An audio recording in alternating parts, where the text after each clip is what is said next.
ओम 69तमः सर्ग 69वां सर्ग।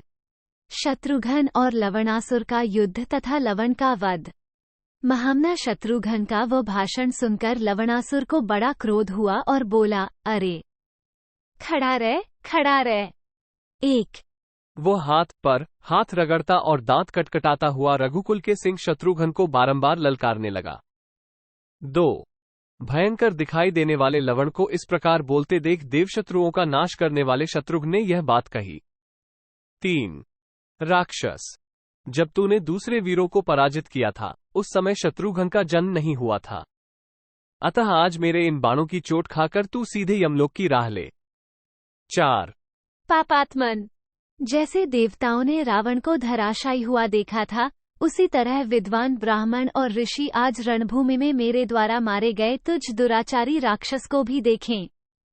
5 निशाचर, आज मेरे बाणों से दग्ध होकर जब तू धरती पर गिर जाएगा, उस समय इस नगर और जनपद में भी सबका कल्याण ही होगा। 6 आज मेरी भुजाओं से छूटा हुआ वज्र के समान मुख वाला बाण उसी तरह तेरी छाती में धंस जाएगा, जैसे सूर्य की किरण कमलकोश में प्रविष्ट हो जाती है। 7 शत्रुघ्न के ऐसा कहने पर लवण क्रोध से मूर्छित सा हो गया और एक महान वृक्ष लेकर उसने शत्रुघ्न की छाती पर दे मारा, परंतु शत्रुघ्न ने उसके सैकड़ों टुकड़े कर दिए।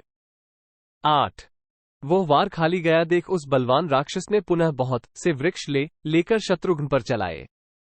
9 परंतु शत्रुघ्न भी बड़े तेजस्वी थे, उन्होंने अपने ऊपर आते हुए उन बहुसंख्यक वृक्षों में से प्रत्येक को झुकी हुई गांठ वाले 3 या 4 बाण मारकर काट डाला।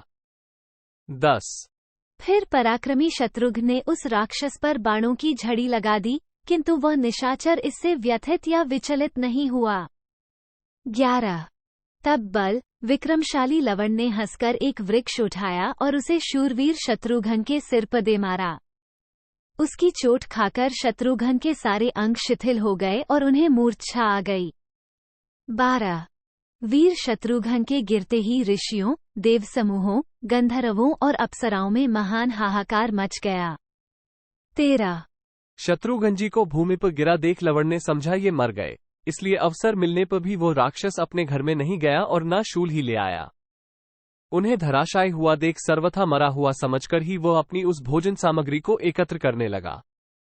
14-15 दो ही घड़ी में शत्रुघ्न को होश आ गया, वे अस्त्र शस्त्र लेकर उठे और फिर नगर द्वार पर खड़े हो गए। उस समय ऋषियों ने उनकी भूरी प्रशंसा की। 16 तदनंतर शत्रुघ्न ने उस दिव्य, अमोघ और उत्तम बाण को हाथ में लिया, जो अपने घोर तेज से प्रज्वलित हो 10 दिशाओं में व्याप्त सा हो रहा था। 17 उसका मुख और वेग वज्र के समान था, वह मेरु और मंदराचल के समान भारी था, उसकी गांठें झुकी हुई थीं तथा वह किसी भी युद्ध में पराजित होने वाला नहीं था। 18 उसका सारा अंग रक्तरूपी चंदन से चर्चित था, पंख बड़े सुंदर थे, वह बाण दानवराज रूपी पर्वतराजों एवं असुरों के लिए बड़ा भयंकर था। 19 वह प्रलयकाल उपस्थित होने पर प्रज्वलित हुई कालाग्नि के समान उद्दीप्त हो रहा था, उसे देखकर समस्त प्राणी त्रस्त हो गए। 20 देवता, असुर, गंधर्व, मुनि और अप्सराओं के साथ सारा विश्व अस्वस्थ हो ब्रह्मा जी के पास पहुंचा। 21 जगत के उन सभी प्राणियों ने वर देने वाले देवदेवेश्वर प्रपितामह ब्रह्मा जी से कहा, भगवन, समस्त लोगों के संहार की संभावना से देवताओं पर भी भय और मोह छा गया है। 22 देव, कहीं लोगों का संहार तो नहीं होगा अथवा प्रलयकाल तो नहीं आ पहुंचा है? प्रपितामह, संसार की ऐसी अवस्था न तो पहले कभी देखी गई थी और न सुनने में ही आई थी। 23 उनकी यह बात सुनकर देवताओं का भय दूर करने वाले लोक पितामह ब्रह्मा ने प्रस्तुत भय का कारण बताते हुए कहा। 24 वे मधुर वाणी में बोले, संपूर्ण देवताओं, मेरी बात सुनो।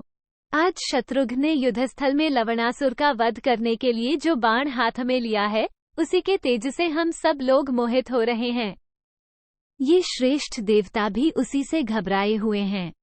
25:1/2 पुत्रों, ये तेजोमय सनातन बाण आदिपुरुष लोककर्ता भगवान विष्णु का है, जिससे तुम्हें भय प्राप्त हुआ है। 26:1/2 परमात्मा श्रीहरि ने मधु और कैटब, इन दोनों दैत्यों का वध करने के लिए इस महान बाण की सृष्टि की थी।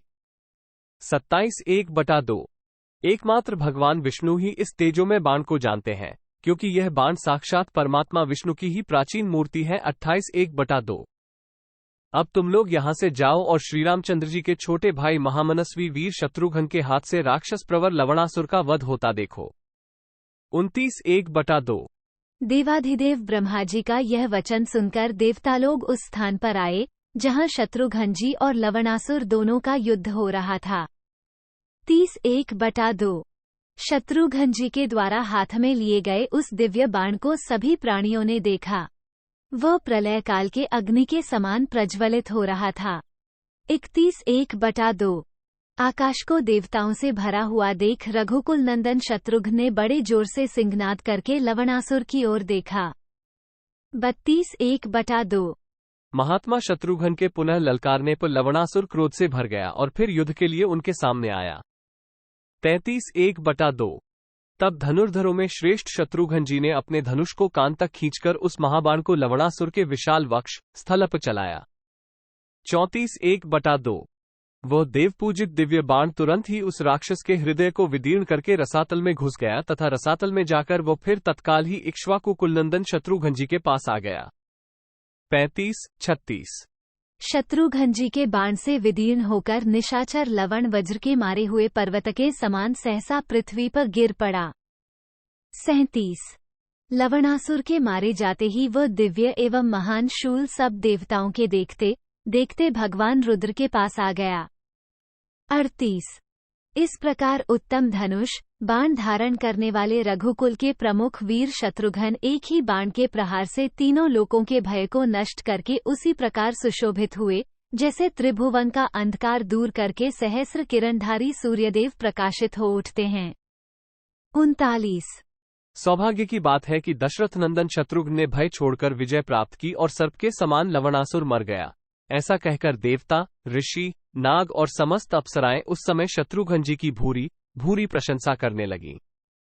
40 इत्यार्षे श्रीमद् रामायणे वाल्मीकि आदिकाव्ये उत्तरकांडे 69तमः सर्ग।